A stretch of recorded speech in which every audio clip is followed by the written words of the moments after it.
gimana?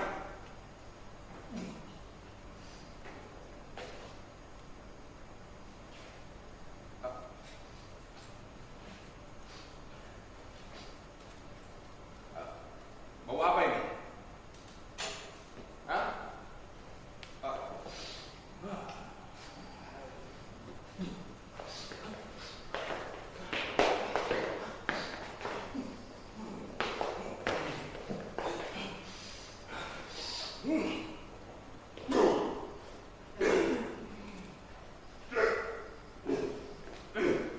Busuk sekali. Aku heran. Bagaimana orang bisa hidup dengan kebusukan seperti ini?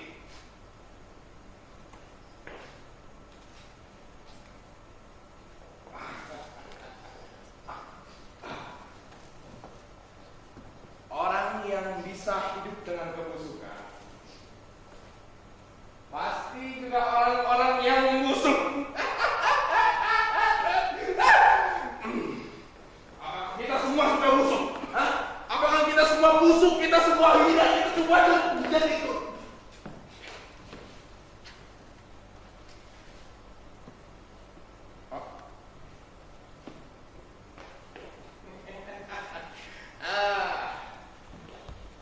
Maafkan saya, para penonton. Saya lupa kalau saya sudah sampai ke tempat pemberi order.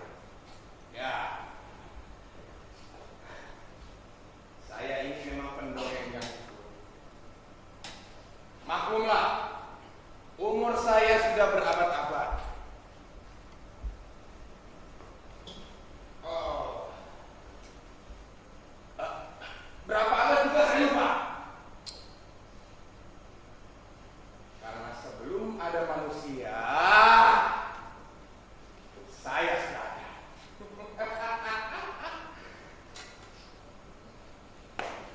Oh, kapan saya ada?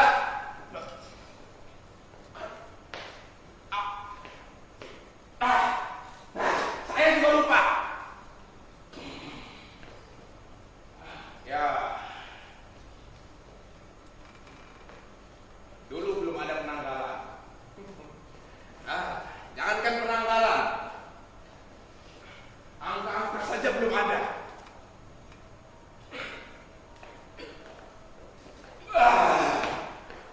Panas sekali. Kota mana ini?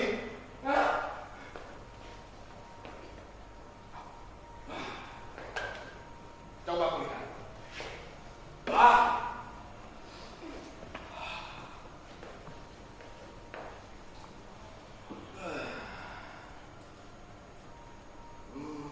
Mas, bukan.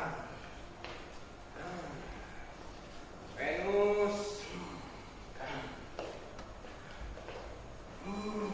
Jupiter.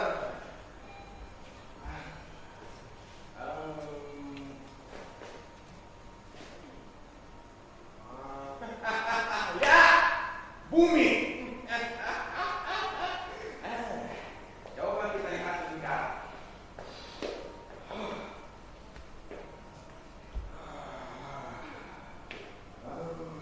Indonesia,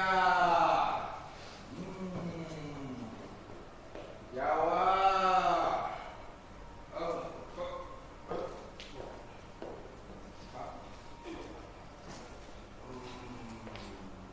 di mana kita sekarang?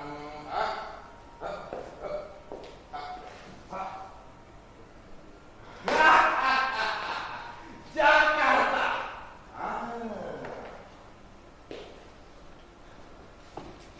Jadi sekarang kita berada di Jakarta.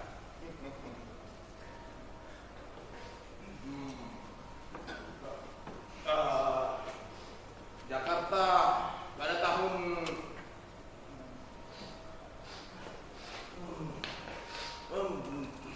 masih busuk, masih panas juga, masih busuk, masih panas, masih busuk, panas, busuk, panas, busuk.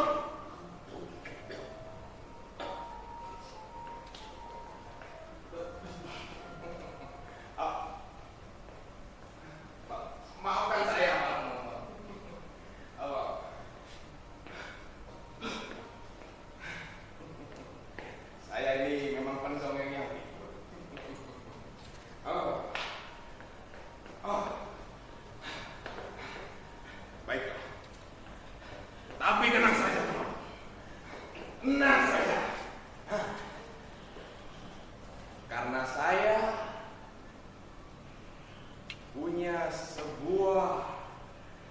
Cerita.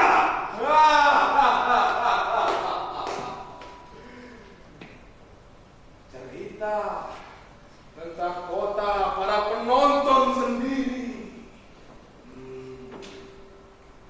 Jakarta.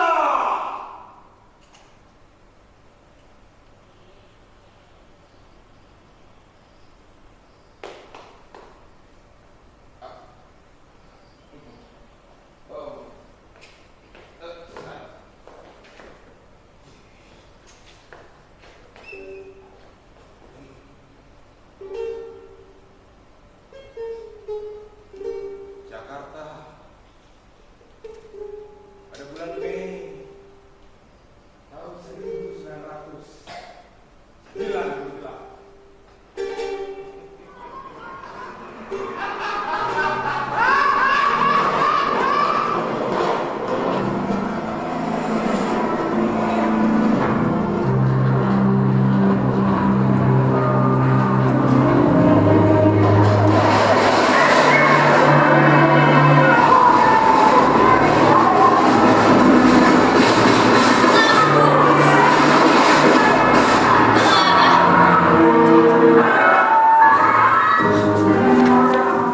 Api sudah berkobar di mana-mana.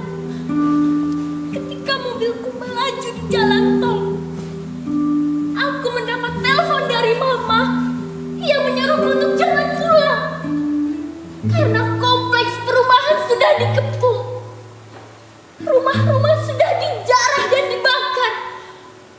Papa, mama, dan kedua adikku terjebak di dalam rumah dan tidak bisa kemana-mana. Mama menyuruhku untuk pergi ke luar negeri. Kenapa aku harus lari? Sementara keluargaku terjebak seperti tikus di rumahnya sendiri. Aku melaju di jalan tol dengan kecepatan di atas rata-rata supaya cepat sampai di rumah. Aku memang mendengar banyak kerusuhan belakangan ini. Demonstrasi mahasiswa di bilang huru-hara. Aku tidak tahu apa yang sebenarnya sedang terjadi. Tapi aku yakin setidaknya bukan mahasiswa yang menjarah dan membakar kompleks perumahan, toko-toko, dan mobil-mobil yang lewat. Bahkan mahasiswa pun tidak ada urusan dalam membakar rumah-rumah orang kalau tidak ada yang sengaja membakarnya. Ketika aku melaju di jalan tol, jalanan itu terasa sangat sepi. Tapi di ujung jalan itu aku melihat segerombolan orang. Susah sekali rasanya untuk menghentikan mobil. Tapi apakah aku harus menabraknya?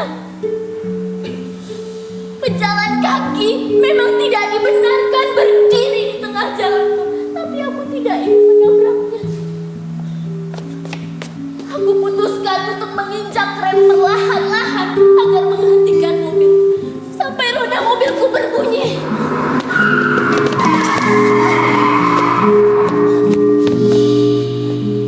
Ketika aku berhenti, aku melihat sekitar 25 orang mengelilingiku. Semuanya laki-laki dan mereka berteriak seperti menemukan intan berlian. Buka pintunya! Buka pintunya! Buka pintunya!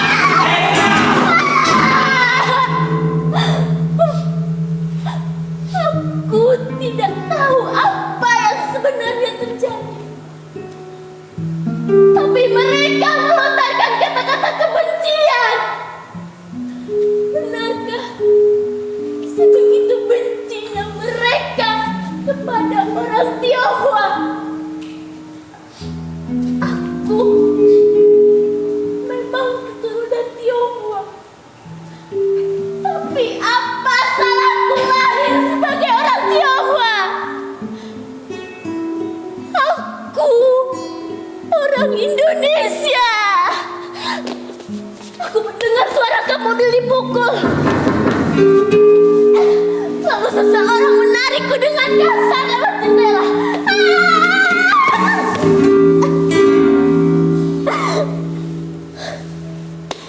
Aku dilempar seperti jarum dan terhempas di jalan.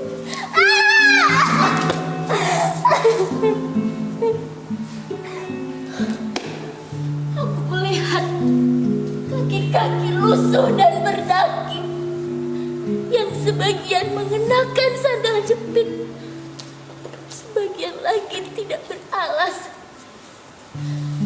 Kaki-kaki mereka penuh lumpur dan daki yang sudah mengering. Ketika aku berdiri, aku melihat seseorang mengambil tasku dari dalam mobil dan mengeluarkan semua isi tasku. Uang tunai 10 juta rupiah hilang dalam sekejap. Mereka membaginya dengan setengah rebutan. Lalu seseorang lainnya menemukan foto kekasihku dari dalam dompet dan ia berkata, Oh, pacarnya orang Jawa.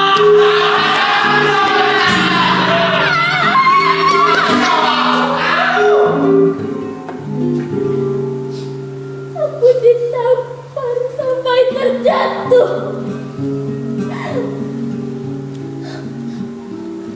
Aku teringat kekasihku.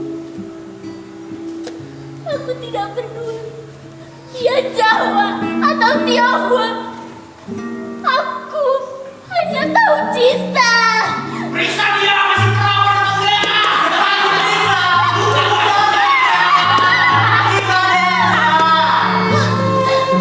Secara refleks tanganku memegangmu, tapi tidak bisa. Karena ada 2 orang yang telah menahan kedua tanganku.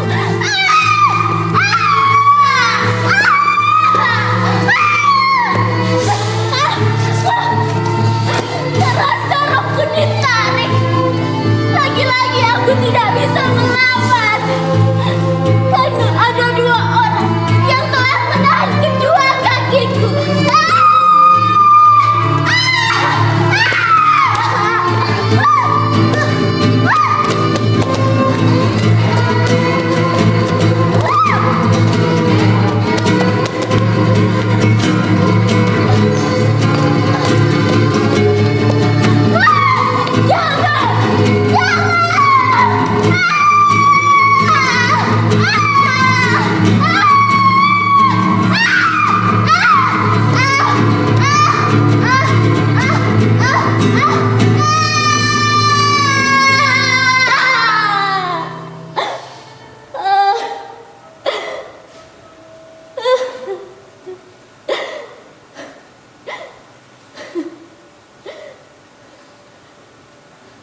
Rohku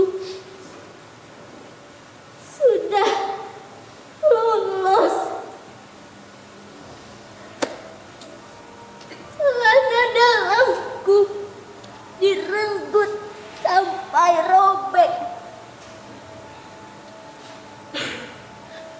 Rohku sudah lolos.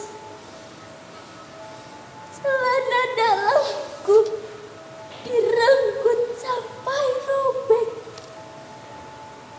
Rohku sudah lolos. Celana dalamku direnggut sampai robek. rokmu sudah lolos. Celana dalammu direnggut sampai robek.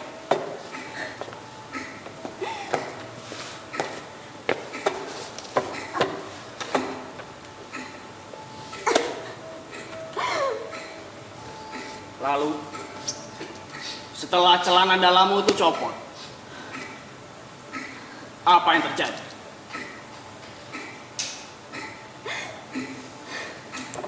Saya harus tahu apa yang terjadi setelah celana dalammu itu copot. Kalau kamu tidak bilang, lantas apa yang akan saya tulis dalam laporan nanti?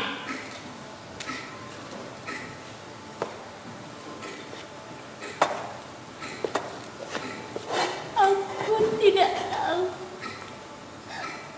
berapa lama aku pingsan. Waktu aku membuka mata, aku hanya melihat bintang-bintang di tengah semesta yang begitu luas ini.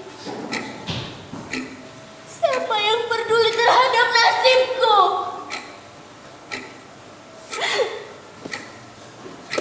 Waktu aku ingin beranjak, selangkanganku terasa sangat perih. Bagaikan ada ribuan tombak yang menghujam di antara kedua pahaku. Betapa pedihnya aku. Tidak bisa kuungkapkan.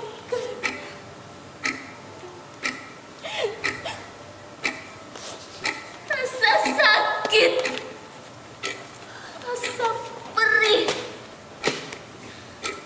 rasa terhina, dan rasa terlecehkan yang dialami oleh seorang perempuan yang diperkosa ramai-ramai karena dia adalah seorang perempuan Tionghoa.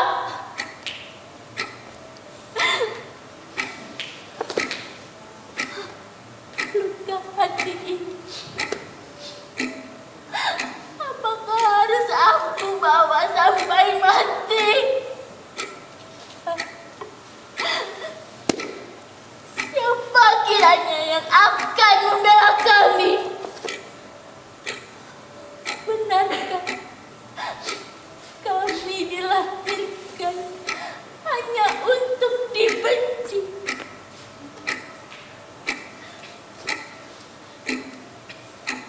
Waktu aku mengambil handphone,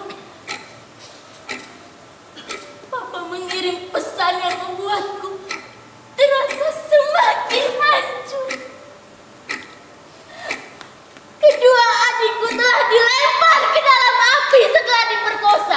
Mamaku juga diperkosa. Lantas ia bunuh diri, melompat dari lantai. Dan Papa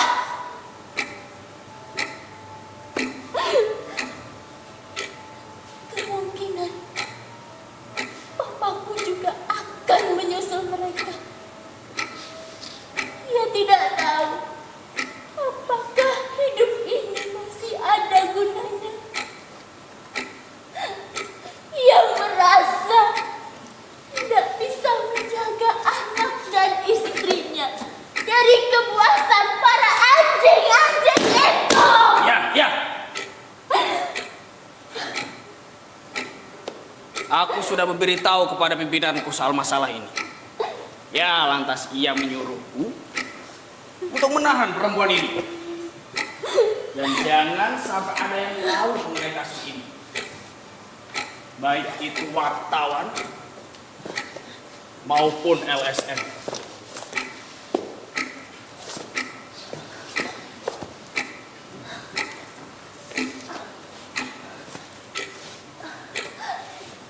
Jadi, kamu mau bilang kalau kamu adalah korban pemerkosaan, begitu?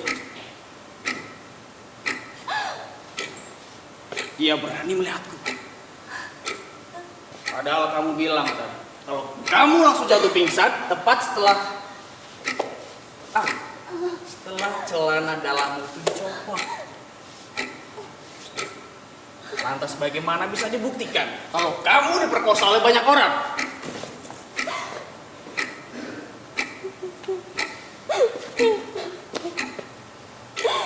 Aku lihat matanya. Suatu perasaan yang tidak mudah untuk dibahaskan. Ya, aku tahu. Pasti dia ini adalah orang kaya. Mobilnya saja BMW. Aku juga ingin kaya. Tapi meskipun menerima perasaan dan sogokan sana sini, tetap begini saja. Tak pernah bisa kaya.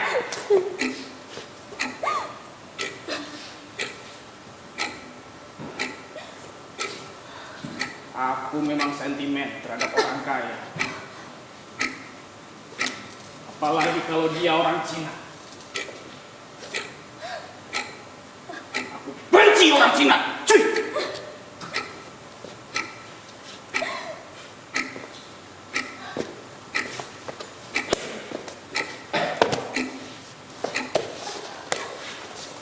Nona, biar saya beritahu satu hal. Jangan terlalu mudah menyebar isu pemerkosaan. Itu adalah hal yang paling sulit untuk dibuktikan.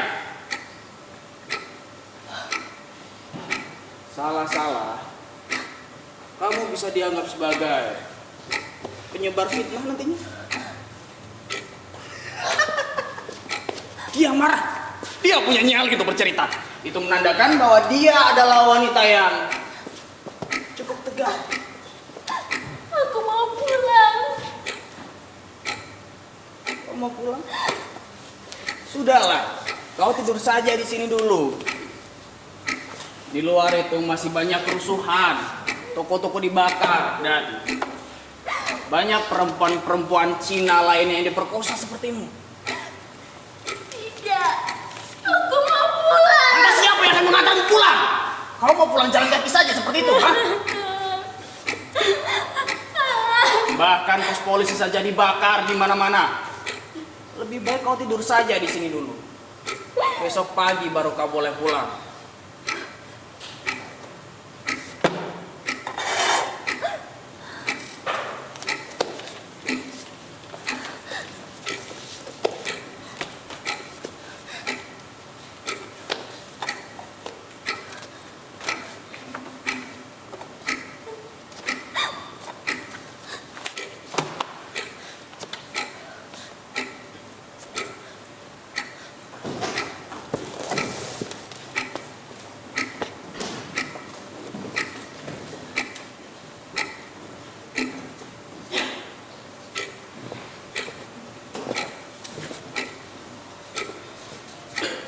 Ia sungguh cantik dan menarik.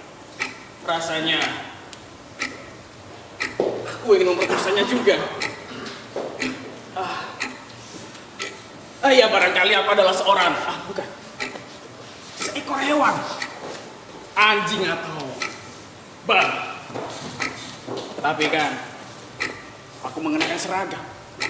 Kau tidak akan pernah tahu bagaimana wujud asliku sebenarnya. Masalahnya, menurut ilmu hewan, katanya binatang itu tidak pernah memperkosa. Ya, tentu mengenai yang satu ini aku tidak akan pernah menceritakannya kepada pimpinanku. Hanya kepada kalian semualah aku bercerita dengan jujur apa adanya. Dengan satu catatan, bahwa semua yang keluar dari mulutku ini bersifat rahasia. Jadi jangan bilang siapa-siapa.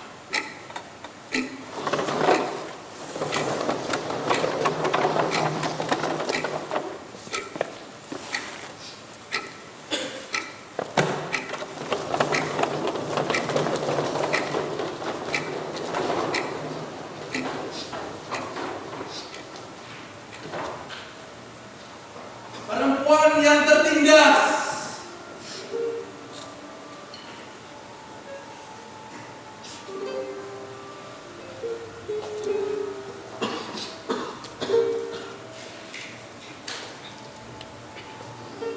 Pemerkosa jahanam.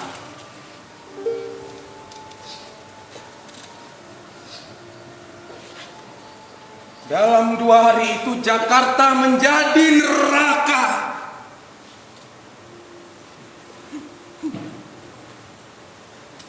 Perempuan yang diperkosa di jalan tol kemarin esoknya kembali diperkosa di antara puing bangunan yang masih terbakar.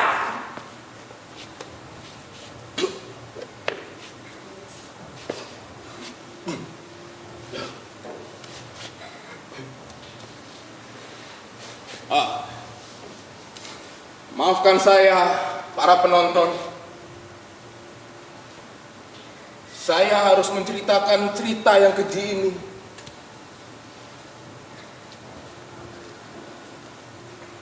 Tapi itulah kejadiannya.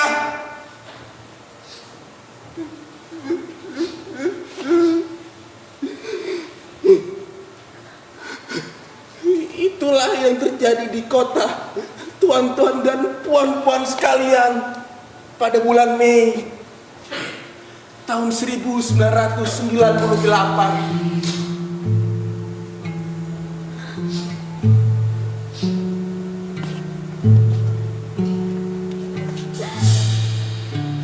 Seperti yang saya saksikan dari atas langit,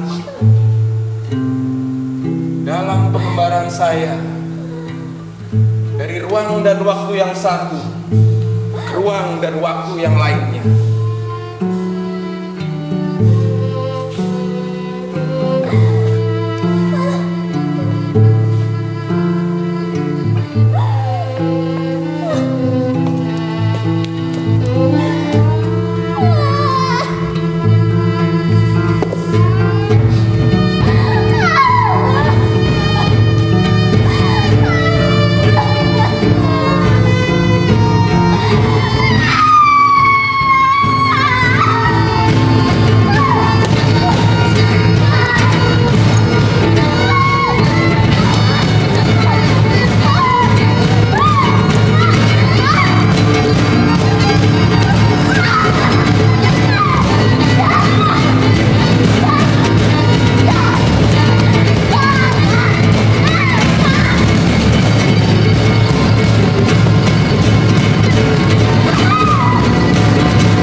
tahun, 9 bulan telah terlewati sejak 13 dan 14 Mei tahun 1998.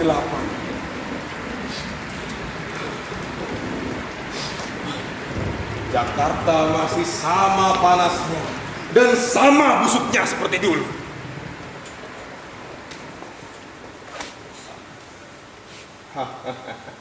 Ya, untung masih ada hujan.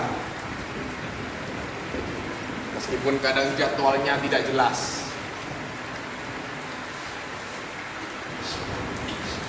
Tapi inilah hujan pada jam 10 malam lewat 15 menit tanggal 14 Februari tahun 2039 di Jakarta.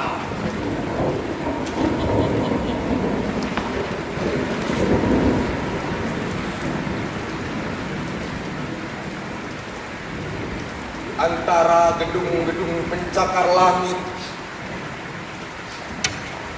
terlihat sebuah mobil patroli melintas.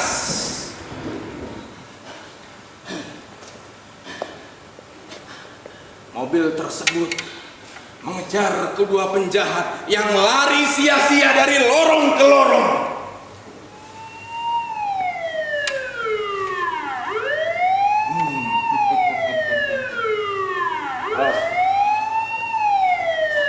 Mobil patroli tersebut menyorotkan lampu biru di antara gedung-gedung bertingkat.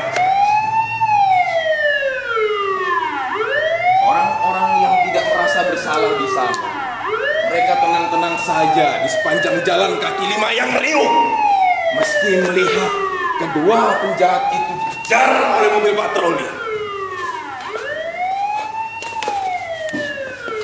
Kemudian penjahat itu terpojok di gang buntu.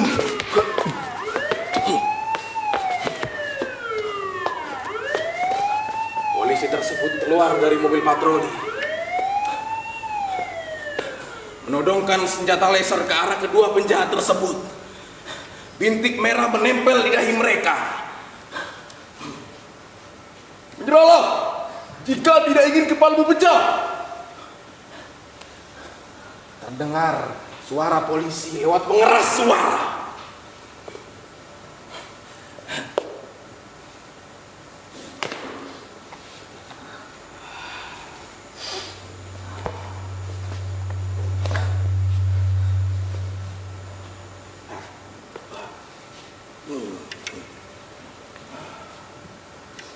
Dan tak jauh dari riuhnya kondisi tersebut, seorang perempuan mengintip dari balik jendela apartemen, melihat kejadian tersebut, lalu masuk kembali.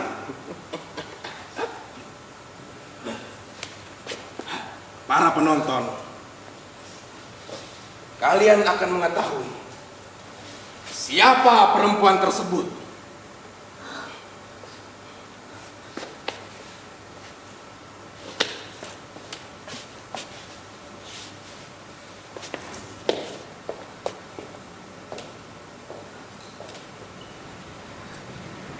Hari ini adalah hari ulang tahun anakku. Jika ia masih hidup, umurnya sudah 40 tahun sekarang. Di mana kamu, Nak? Aku tak pernah tahu. Aku harus menyesal atau harus bagaimana, karena telah membuang waktu dulu.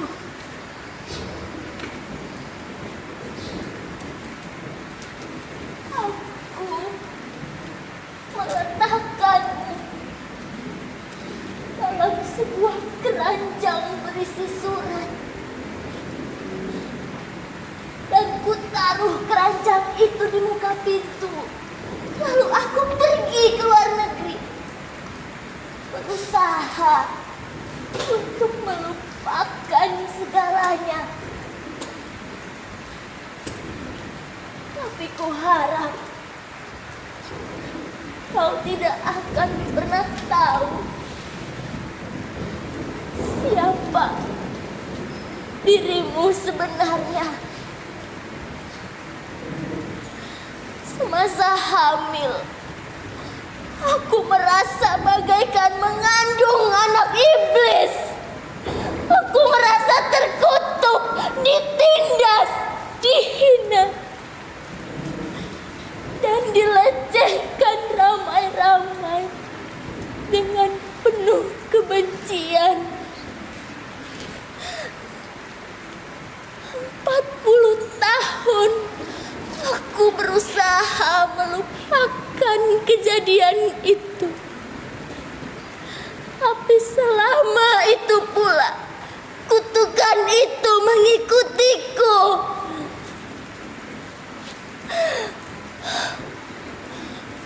Aku diperkosa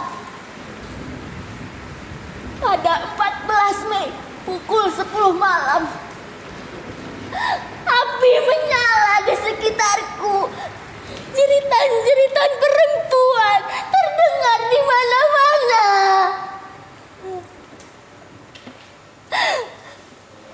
Tidak ada seorang pun yang mengerti keadaanku.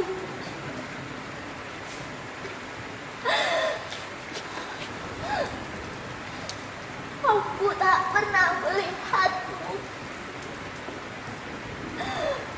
Aku hanya mendengar tangisanmu, nah.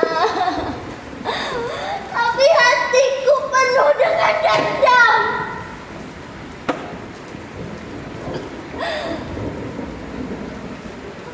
Aku tahu kau tidak bersalah. Tapi begitulah perasaanku sekarang. Kehadiranmu hanya akan mengingatkanku pada peristiwa keji itu.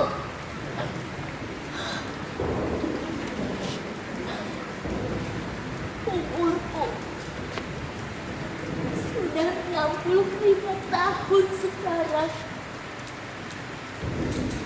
Tapi selama 40 tahun aku berusaha melupakan kejadian itu. Aku tidak sanggup menerima penderitaan yang ditimpakan oleh mereka. Anjing-anjing buduk.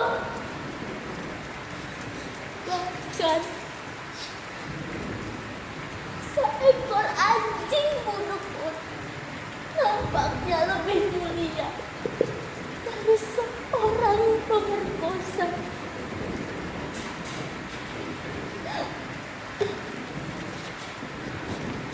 Aku ingin menerima kesakitan ini, tapi rasanya tidak mungkin. Karena aku adalah korban kebencian. Aku adalah korban kejahatan. Kenapa semua ini harus terjadi sehingga aku membencimu dan kini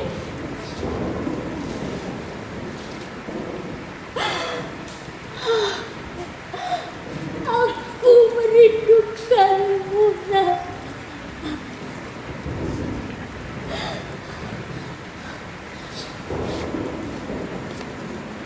Hari ini adalah hari ulang tahunmu yang ke-40, anakku.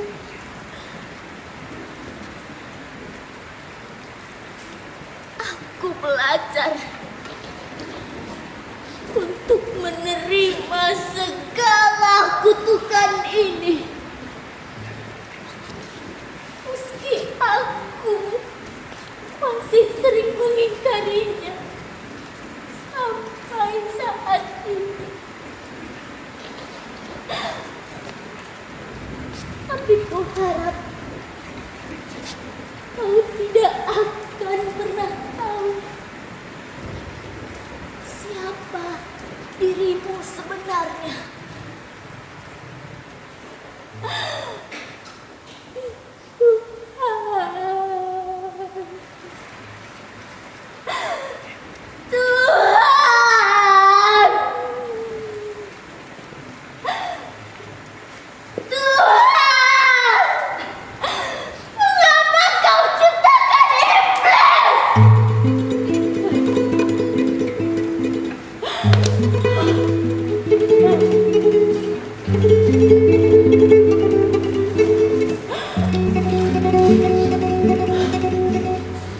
Lelahku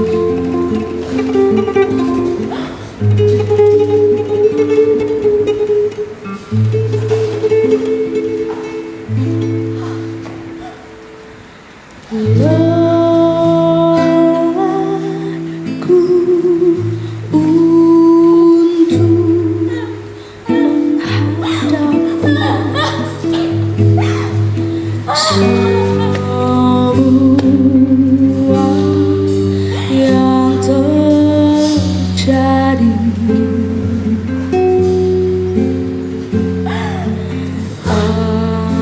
Akankah suatu hari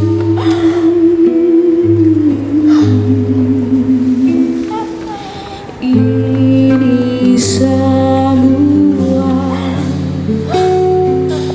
bisa berakhir?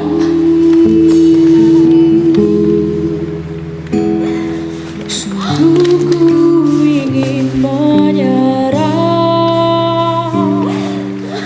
Di manakah kau, Tuhan?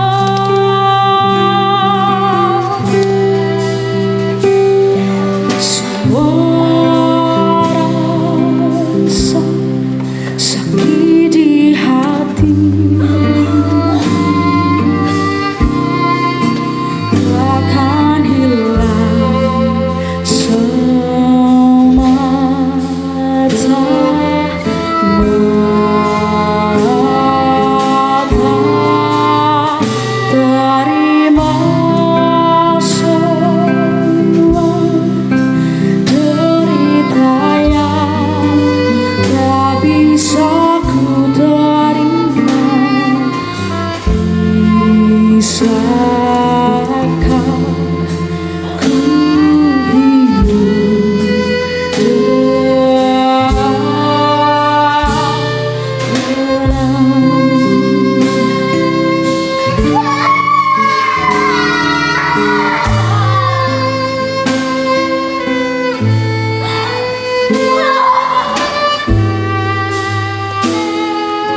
Para penonton,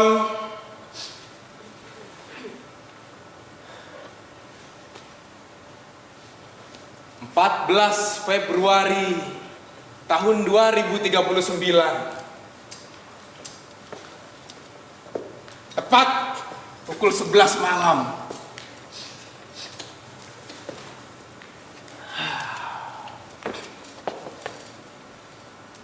Hujan adalah tirai yang kelabu.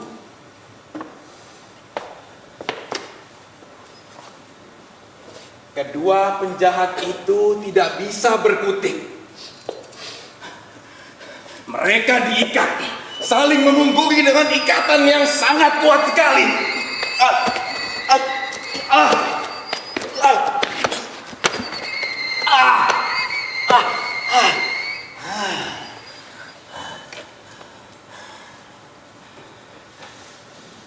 Lantas, kemudian polisi tersebut naik ke helikopter menggunakan tangga tali.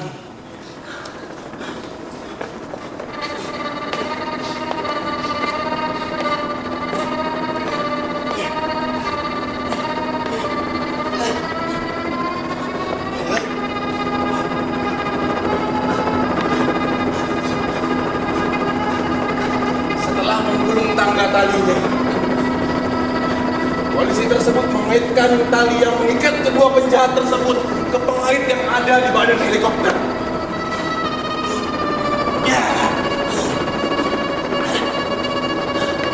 Tali dan pengait itu mengunci dengan kokoh. Kemudian helikopter itu mengangkasa.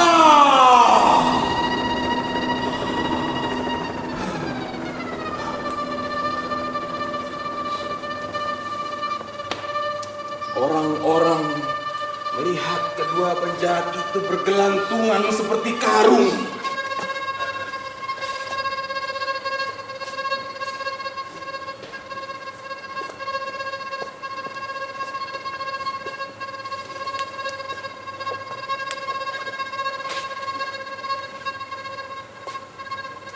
Dan dari balik jendela apartemen,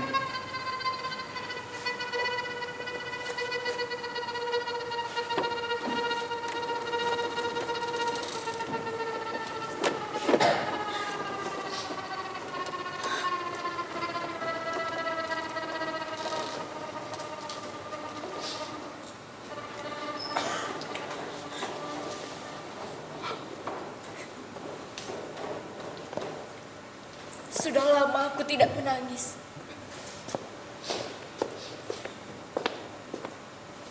Bagus juga untuk membuang semua kekesalan.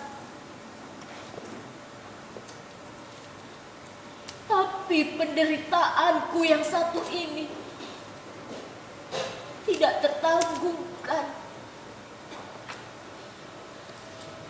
Hidupku sudah berat, ditinggal papa dan mama. Tapi yang paling menyesakkan adalah cerita mama sebelum ia meninggal. Ternyata aku hanyalah seorang anak pungut yang dianiaya ambil dari Yayasan Cinta Kasih. Aku telah datang ke sana untuk mencari tahu siapa diriku. Apakah aku anak pelacur? Aku tidak peduli. Aku hanya ingin mendapat kejelasan siapa diriku sebenarnya.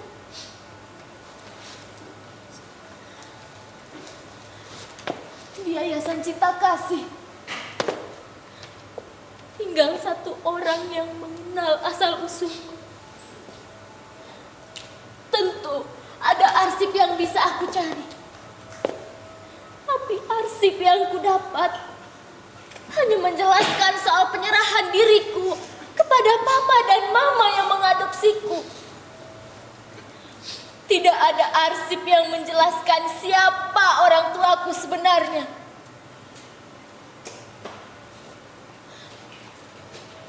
Tapi wahai diriku, bukanlah misteri ini yang menyesakkan dadaku. Seorang petugas di sana memberitahu ada seorang mantan perawat yang sudah tua sekali. Barangkali ia mengenal asal-usulku. Aku pun pergi untuk menemuinya. Sesampainya aku di sana, ia sudah begitu lemah dan hanya bisa terbaring di rumah jompo. Aku pun menjelaskan siapa diriku, apa tujuanku, dan apa yang aku dapat dari arsip yayasan tersebut. Ternyata selama 40 tahun ia menunggu kedatanganku untuk mengungkapkan sebuah rahasia yang sangat pahit. Inilah aku. Aku adalah anak dari hasil pemerkosaan yang menimpa perempuan-perempuan Tionghoa dalam kerusuhan Jakarta pada Mei 98 lalu. Semasa hamil, ibuku mengalami gangguan jiwa. Ia menyakiti dirinya sendiri dengan membenturkan kepalanya ke tembok. Tapi begitu aku lahir,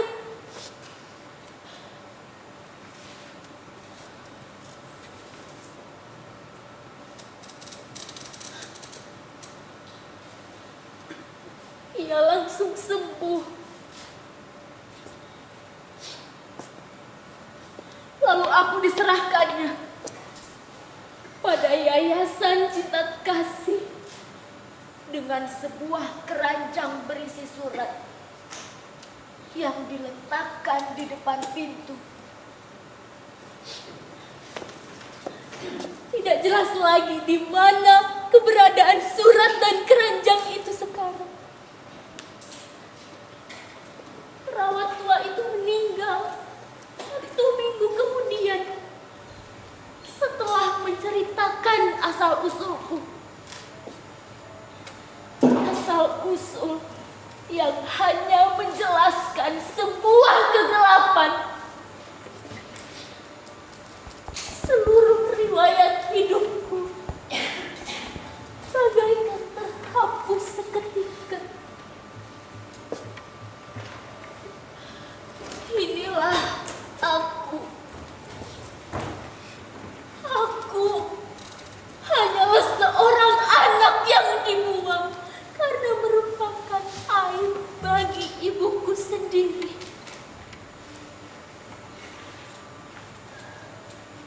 Tidak ada seorang pun yang menghendaki keberadaanku di dunia. Ini adalah hari ulang tahunku. Aku merasa terlahir kembali dengan sebuah kutukan. Aku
Februari tahun 2039.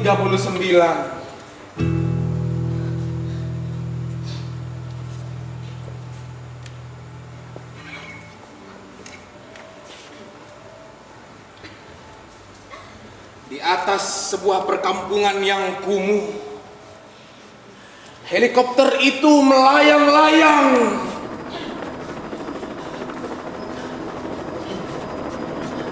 Orang-orang melihat kedua penjahat yang bergelantungan itu berteriak-teriak, "Tolong! Tolong!"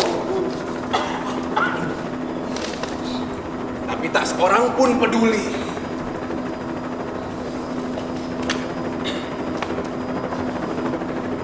Jalanan yang basah menyorotkan lampu helikopter yang melintas sepintas.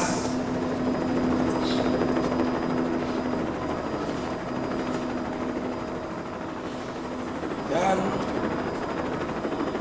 jauh dari keramaian itu,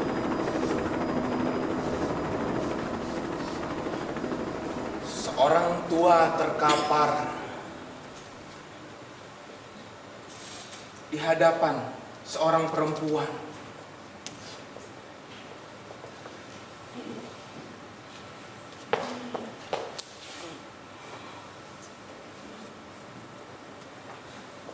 Bapak mau cerita.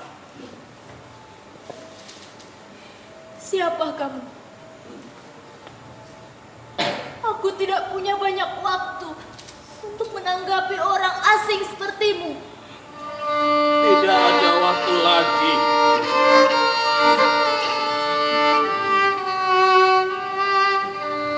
Anak Clara memandang orang tua tersebut.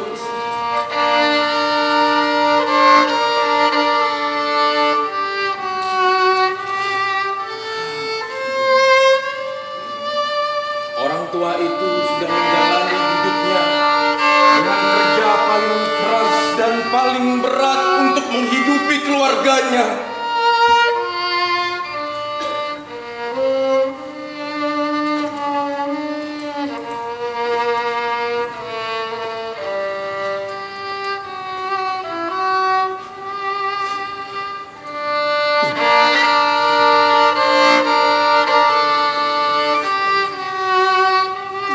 Tubuhnya sudah mulai hancur. Dan begitu pula hidupnya.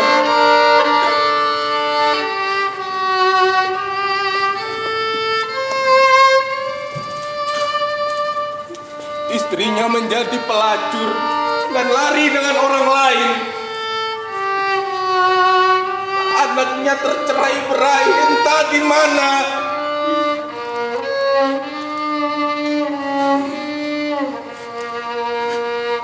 Dan tinggallah dia sebatang kara.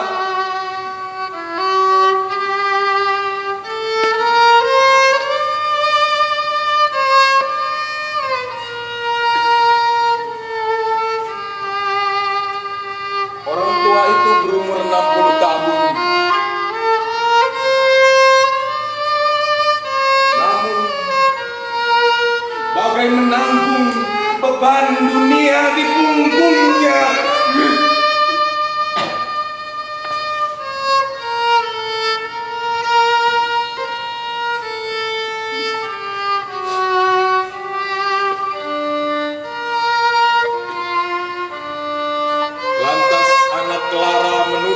matanya sembari mendengar cerita dari orang tua tersebut, dan terbayanglah di kepalanya semua adegan yang mengerikan.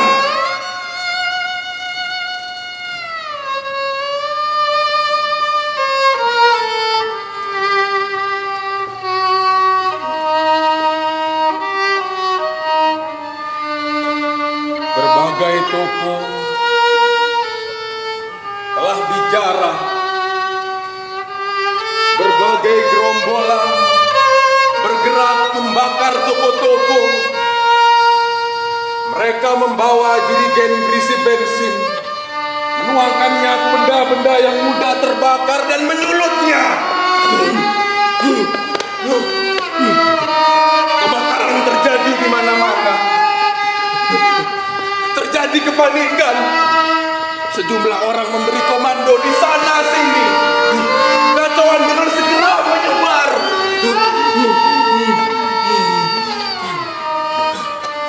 Semua toko di deretan itu telah dijarah dan dibakar.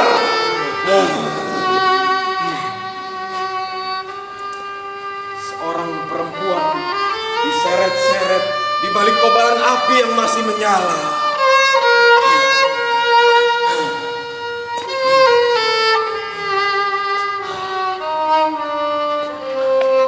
Lalu terdengar suara perempuan menjerit-jerit dari balik tembok.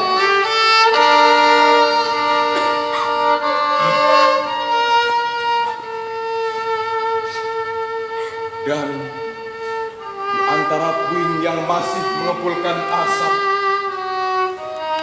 segerombolan orang bergerak mengerumuni dua perempuan seperti anjing-anjing buduk mengerumuni bangkai.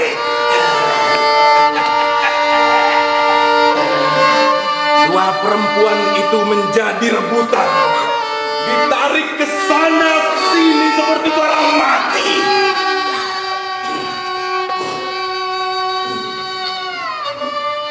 Pakaian yang melekat di tubuh mereka tinggal serpi-serpi kain yang tidak jelas lagi bentuknya. Kulit mereka yang putih penuh dengan bekas luka. Wajah mereka pucat, penuh dengan rasa ketakutan.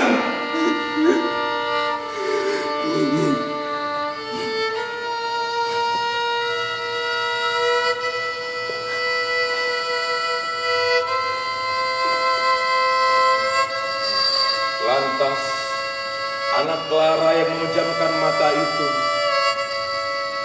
melihat orang tua tersebut.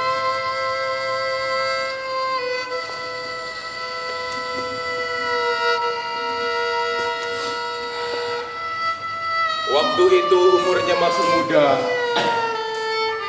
sekitar 20 tahun. Ia mengenakan topi bayi, bertelanjang dada dan menghisap rokok dengan sangat tenang.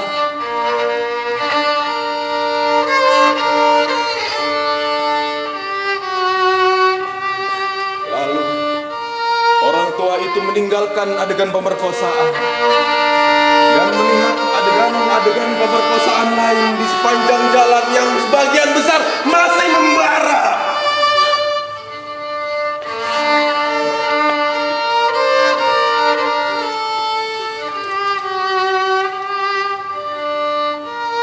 Setiap perempuan diperkosa sekitar 9 sampai 12 orang.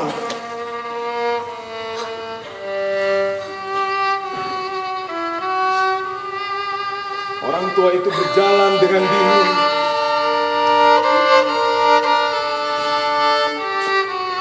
Sampai akhirnya ia menemukan seorang perempuan menangis sendirian. Ia membuang rokoknya, menghampiri perempuan tersebut dan menariknya ke sebuah sudut.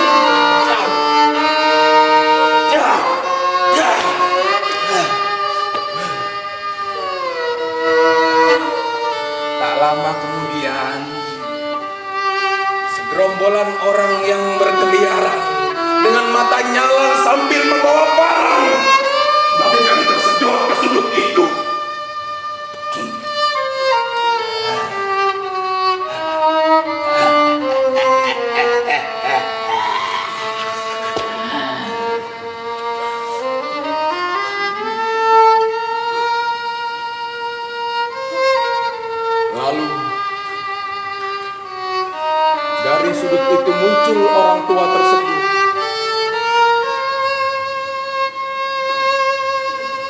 membenarkan letak topi bayinya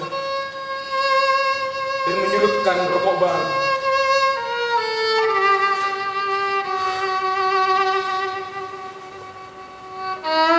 Lalu orang tua tersebut pergi tanpa menoleh lagi. Bagaikan masih terdengar lolongan perempuan yang diperkosa itu.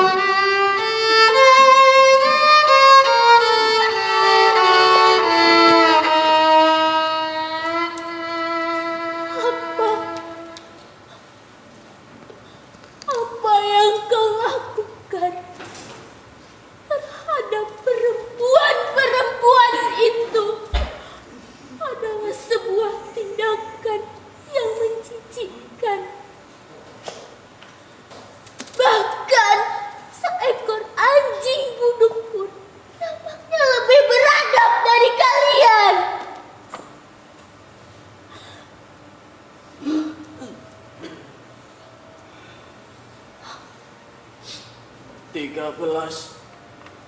14 Mei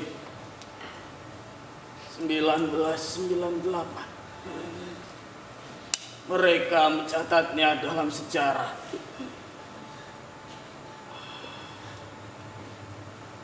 Semua orang menjadi gila.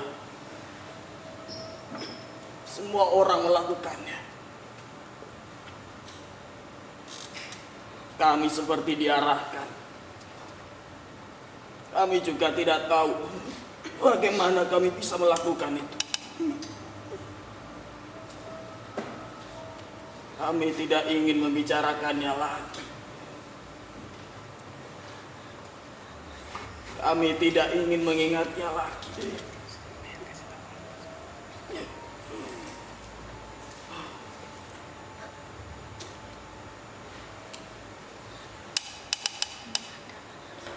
Begitulah aku. Aku adalah seorang pemerkosa. Penjarahan, pembakaran, dan pemerkosaan yang berlangsung 13 sampai 14 Mei 98. Seminggu sebelum Soeharto turun dari kekuasaannya. Orang-orang selalu bilang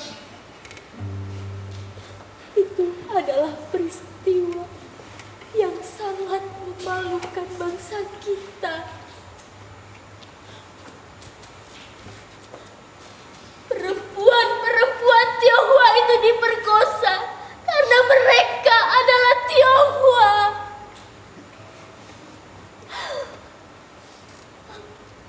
Aku selalu berpikir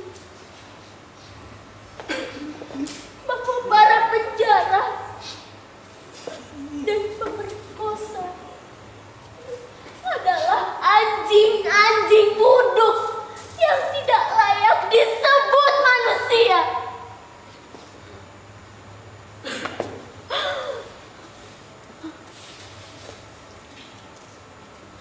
Aku memang tidak mengenalmu,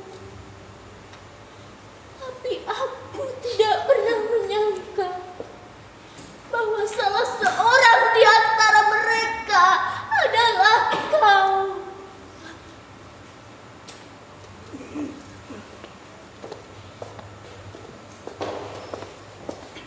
Kau tidak akan pernah bisa menghapus rasa bersalahmu. Dan kini aku juga hidup dengan luka itu selamanya. Karena aku juga adalah anak dari hasil pemerkosaan itu.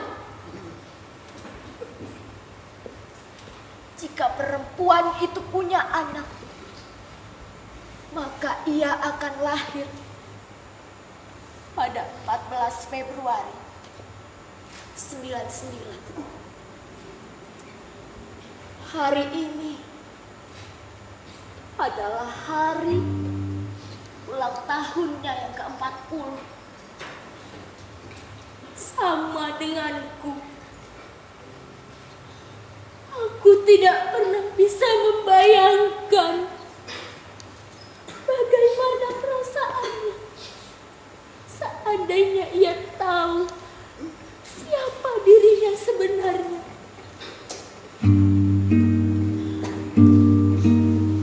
Bayi-bayi dari hasil pemerkosaan itu tidak diakui oleh ibunya.